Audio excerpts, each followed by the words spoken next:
திமுகவோட எம்எல்ஏ மார்க்கண்டேயன் அவரை வந்து கைது பண்ணியிருக்காங்க. எதுக்காக கைது பண்ணாங்க? இப்போ திமுகவுடைய சைடுல இருந்து கனிமொழி அவர்களா இருக்கட்டும், இல்ல ஸ்டாலின் அவர்களா இருக்கட்டும், வன்னியரசு இவங்க எல்லாருமே வந்துட்டு என்ன மாதிரியான விமர்சனங்களை வந்து வைக்கிறாங்க. இன்னொரு பக்கம் என்ன இருக்கு அப்படின்னு சொல்லி பார்த்தோம்னா, இன்னைக்கு வந்து நாடாளுமன்றத்துல இந்த மழைநீர் கூட்டத்தொடரை வந்து ஸ்டார்ட் பண்ணியிருக்காங்க. இதுல என்ன மாதிரியான விஷயங்களை வந்து பேசியிருக்காங்க. ஜனநாயகன் படத்துக்காக வந்துட்டு நான் லீவ் போட்டுட்டு போக போறேன் அப்படின்னு சொல்லி அமைச்சர் அவர்கள் வந்து சொல்லியிருக்காங்க. சோ இது என்ன நடந்துகிட்டு இருக்கு, ஆக்சுவலி என்ன நடந்துச்சு? ஹாய், நான் உங்க தேவா. சோ வாங்க இத பத்தி டீடைலா தெரிஞ்சுக்கலாம். திமுகவோட எம்எல்ஏவான அனிதா ராதாகிருஷ்ணன் அவரோட கைதை தொடர்ந்து இன்னைக்கு காலையில என்ன பண்ணிருக்காங்க அப்படின்னா, விளாத்திக்குளம் சட்டமன்ற உறுப்பினரான மார்க்கண்டேயன் அவரை வந்து கைது பண்ணிருக்காங்க. சரி, எதுக்காக அவரை வந்து அதிகாலை பாத்தீங்கன்னா 6 மணிக்கெல்லாம் போய் கைது பண்ணிருக்காங்களே, என்ன காரணம் அப்படின்னு சொல்லி பார்த்தோம்னா, இப்போ அந்த விளாத்திக்குளம் சட்டமன்ற தொகுதியில் அவர் வந்து ஜெயிச்சார்ல, அதுக்காக நன்றி சொல்றதுக்கான ஒரு திமுகவுடைய ஒரு பொதுக்கூட்டம் நடந்துச்சு. அங்க போய் நன்றி தானே சொல்லணும். ஆனா இவங்க என்ன பண்ணிருக்காங்கன்னா, வழக்கம் போல நம்ம சிஎம் விஜய் அவர்களை பத்தி விமர்சனம் பண்றது, ஒப்பாரி வைக்கிறது, இதே வேலையை தான் வந்து திரும்ப திரும்ப பண்ணிட்டு இருக்காங்க. அதை தான் வந்து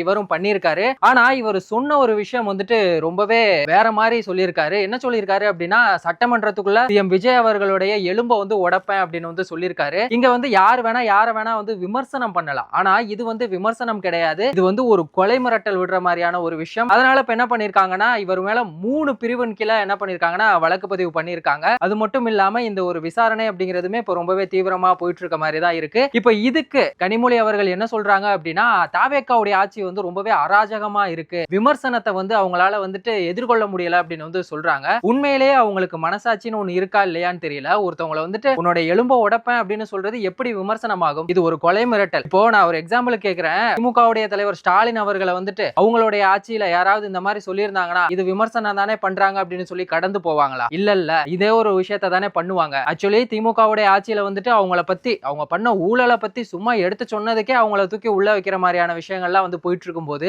இந்த மாதிரி கொலை மிரட்டல் விடுறவங்களை வந்துட்டு சும்மாவா விட முடியும்? இதுக்கு இவங்க வந்து சப்போர்ட் பண்ணிட்டு இருக்கிறது உண்மையிலேயே வந்துட்டு ரொம்பவே தப்பான ஒரு விஷயம். திமுக தலைவர் ஸ்டாலின் அவர்கள் ஒரு வழியா லண்டன்லாம் போயிட்டு ரிட்டர்ன் வந்துட்டாங்க. வந்த கையோட இப்ப என்ன சொல்லியிருக்காரு அப்படின்னா, இது வந்து ரொம்பவே தவறான ஒரு விஷயம், இதோட பின்விளைவுகள் வந்து ரொம்பவே மோசமா இருக்கும், இங்க வந்து சட்டத்தோட ஆட்சி நடக்குதா இல்ல சாத்தானோட ஆட்சி நடக்குதா அப்படின்னு சொல்லி கேக்குறாங்க. இதுக்கு தாவேகாவுடைய ஆதரவாளர்கள் சில பேர் என்ன சொல்றாங்க அப்படின்னா, சாத்தானோட ஆட்சியெல்லாம் முடிஞ்சு இந்த சாதி பாகுபாடு இல்லாத ஒரு நல்ல ஒரு ஆட்சி, மக்களுக்கான ஆட்சி நடந்துகிட்டு இருக்கு அப்படிங்கிற மாதிரியான விஷயங்களையுமே வந்து நம்ம சோசியல் மீடியால பார்க்க முடியுது. எதுக்காக இதுக்கு வந்து திமுக சைடுல இருந்து ஆதரவு தெரிவிக்கிறாங்க அப்படிங்கிறது தெரியல.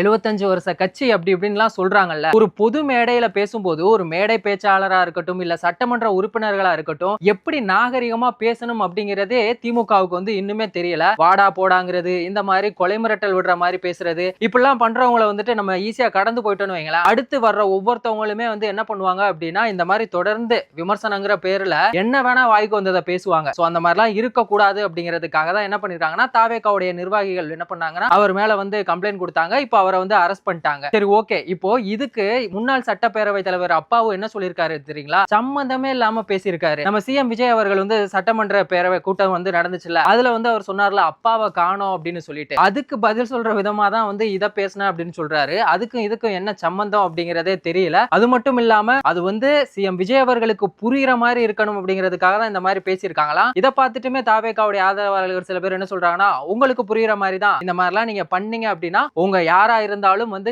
கைது பண்ணுவோம் அப்படின்னு சொல்லி இவங்க சைடுல இருந்து வந்து சொல்லியிருக்காங்க. எப்பவுமே நீங்க ஒரு விஷயம் நோட் பண்ணீங்கன்னா உங்களுக்கு ரொம்ப நல்லா தெரியும். திமுக சைடுல இருந்து யாரையாவது அரெஸ்ட் பண்றேன் அப்படின்னு சொன்னாலே டக்குன்னு நெஞ்சு வலிக்குது அப்படின்னு சொல்லி படுத்துருவாங்க. ஆனா இவர் கொஞ்சம் வித்தியாசமா என்ன சொல்லியிருக்காரு அப்படின்னா, எனக்கு வந்து இந்த நீரிழிவு நோய் இருக்கு, அதனால எனக்கு வந்து இந்த டேப்லெட் எடுக்கணும் அப்படின்னு சொல்லி அவரோட ஆதரவாளர்கள் வந்து என்ன பண்ணிருக்காங்கன்னா போலீஸ் ஸ்டேஷனுக்கு போயிருக்காங்க. ஆனா அவங்கள வந்துட்டு உள்ள யாருமே அலோவ் பண்ணல. இதுக்காக தான் இந்த மாதிரியான விஷயங்களை வந்து பண்ணிட்டு இருக்காங்க அப்படிங்கிறது தெரியல. உண்மையிலேயே அவருக்கு வந்து நீரிழிவு நோய் இருக்கா அப்படிங்கிறது நமக்கு தெரியல. ஒருவேளை அப்படி இருந்தாலும் நம்ம இப்படிலாம் பேசினா நம்ம மேல என்ன மாதிரியான நடவடிக்கைகள் எடுப்பாங்க அப்படிங்கிறது தெரிஞ்சும் இந்த மாதிரி பேசுறாங்களா இல்ல என்ன அப்படிங்கறதே ஒண்ணுமே புரியல. ஆனா தொடர்ந்து சிஎம் விஜய் அவர்களை வந்து விமர்சனம் பண்றது அப்படிங்கிறது மட்டும் என்ன ஆகுது அப்படின்னு சொல்லி பார்த்தோம்னா மாறாத ஒரு விஷயமா இருக்கு. இப்போ அனிதா ராதாகிருஷ்ணன் அவரா இருக்கட்டும் இல்ல அவருடைய ஆதரவாளர்கள் எல்லாரும் என்ன பண்றாங்கன்னா, போலீஸ் ஸ்டேஷனுக்கு முன்னாடி நின்னு போராட்டம் பண்ணிட்டு இருக்காங்க. சோ இது வந்து ரொம்பவே தப்பான ஒரு விஷயம். அவங்களையுமே வந்து அரெஸ்ட் பண்றதுக்கான வாய்ப்புகள் இருக்கு அப்படிங்கிற மாதிரி தான் இந்த கேஸ் வந்து ஒரு பக்கம் போயிட்டு இருக்கு. இன்னொரு பக்கம் என்ன இருக்கு அப்படின்னு சொல்லி பார்த்தோம்னா, இன்னைக்கு இந்த நாடாளுமன்றத்தோட மழைக்கால கூட்டத்தொடர் வந்து ஸ்டார்ட் பண்ணிருக்காங்க. இது வந்து ஆகஸ்ட் 13ஆம் தேதி வரைக்கும் நடக்கும். இதுல எதிர்க்கட்சிகள் வந்து என்ன மாதிரியான விஷயங்களை வந்து பேச போறாங்க அப்படின்னு சொல்லி பார்த்தோம்னா, இந்த மேகதாது அணை, அதனால நமக்கு என்ன மாதிரியான அந்த அணையை கட்டினாங்கன்னா அதனால நமக்கு என்ன மாதிரியான பாதிப்புகள் வரும், மெயினா விவசாயிகள் வந்து ரொம்பவே பாதிக்கப்படுவாங்க. அதுவும் தஞ்சாவூர், திருவாரூர், நாகப்பட்டினம் இந்த மாதிரி டெல்டா பகுதியில் இருக்க விவசாயிகள் அப்படிங்கிற அவங்களுடைய வாழ்வாதாரம் அப்படிங்கிறது வந்து ரொம்பவே பாதிக்கப்படும். மொத்தம் 38 மாவட்டங்கள் இருக்கு. அதுல வந்து 29 மாவட்டம் இந்த காவேரி கூட்டு குடிநீர் திட்டத்தை நம்பிதான் இருக்கு. சோ நமக்கு இந்த குடிநீர் அப்படிங்கிற ஒரு பிரச்சனையுமே வரும். சோ இது எல்லாமே வேணாம் அப்படிங்கிறது இது சம்பந்தமான விஷயங்களை வந்து இன்னைக்கு வந்து பேசியிருக்காங்க இந்த மேகதாது அணையை பத்தி. இன்னொரு பக்கம் பாத்தீங்கன்னா இந்த ராமர் கோயில்ல உண்டியலை வந்து திருடுனாங்க, உண்டியல்ல இருந்த அமௌண்ட்டை வந்து திருடுனாங்கல்ல, அதை பத்தினதையுமே பேசுறதுக்கான வாய்ப்புகள் இருக்கு அப்படின்னு வந்து சொல்றாங்க. அங்க பாத்தீங்கன்னா மொத்தம் 327 கோடி வந்து வசூலாகுது அப்படின்னா அதுல வந்து ஒரு 70 கோடி வந்து கம்மியா இருக்கு. அந்த உண்டியல்ல இருக்க அமௌண்ட்டை எண்ணினது எத்தனை பேர்னா ஒரு 50 பேர் எண்ணிருக்காங்க. அதுல 8 பேரை இப்ப என்ன பண்ணிருக்காங்கன்னா கைது பண்ணிருக்காங்க. யாருக்கிட்ட எவ்வளவு இருக்கு அப்படிங்கிற மாதிரியான விசாரணைகள் வந்து ஒரு பக்கம் போயிட்டு இருக்கு. இந்த மாதிரியான விஷயங்களுமே அங்க வந்து பேச போறது. இன்னொரு பக்கம் இந்த டீலிமிட்டேஷன், இந்த மக்கள் தொகையை வச்சு ஒவ்வொருத்தவங்களுக்குமான அந்த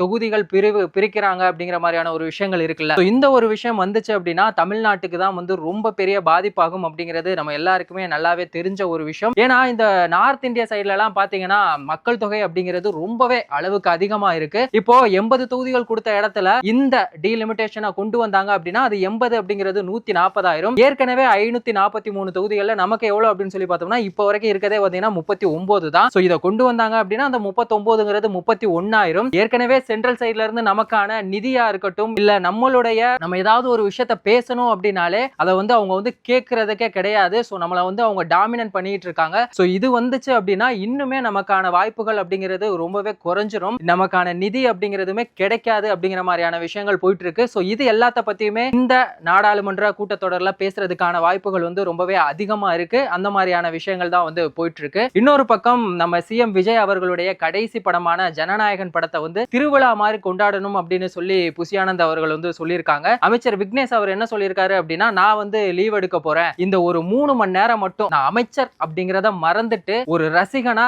செலிப்ரேட் பண்ணணும் அப்படின்னு நினைக்கிறேன் அப்படின்னு சொல்லி சிஎம் விஜய் அவர்கள்ட்ட போய் அவர் சொல்லியிருக்காரு. ஆனா அதுக்கு நம்ம சிஎம் விஜய் அவர்கள் வந்து ஒத்துக்கல. ஒழுங்கா சிறப்பா பண்ணுங்க, எந்த ஒரு பிரச்சனையும் வரக்கூடாது அப்படிங்கிற மாதிரியான விஷயங்களையுமே வந்து சொல்லியிருக்காங்க. இதை பார்த்துட்டு கொத்தூஸ்லாம் என்ன சொல்றாங்க அப்படின்னா எதுக்கு 3 மணி நேரம் மட்டும், அமைச்சர் பதவியை நீங்க ராஜினாமா பண்ணிட்டு 4 ஷோ கூட டெய்லி பார்க்கலாமே அப்படிங்கிற மாதிரியான விமர்சனங்களையுமே வைக்கிறாங்க. எனக்கு என்ன அப்படின்னா இப்போ திமுக ஆட்சியில இருக்கும்போது ஐயா ஸ்டாலின் அவர்கள் என்ன பண்ணாங்க, படத்தை பார்த்து ரிவ்யூ கொடுத்து விமர்சனம் எல்லாம் பண்ணிட்டு இருந்தாங்களே, அப்பெல்லாம் உங்களுக்கு கண்ணுக்கு தெரியலையா? சரி, அவங்க பண்றாங்க அப்படிங்கிறதுக்காக நம்மளும் அதையே பண்ணக்கூடாது. ஏன்னா மாற்றத்தை உருவாக்கணும் அப்படிங்கிறதுக்காக தான் வந்து தாவேகாவுடைய ஆட்சி வந்திருக்கு. சோ இத பத்தி நீங்க என்ன நினைக்கிறீங்க? திமுகவுடைய எம்எல்ஏ நம்ம சிஎம் விஜய் அவர்களை வந்துட்டு எலும்ப உடைப்பேன் அப்படின்னு சொன்னதை பத்தின உங்களோட கருத்து என்ன அப்படிங்கிறத மறக்காம கமெண்ட் செக்ஷன்ல சொல்லுங்க. வேறொரு வீடியோல வேறொரு கண்டென்ட்ல திரும்பவும் சந்திக்கலாம்.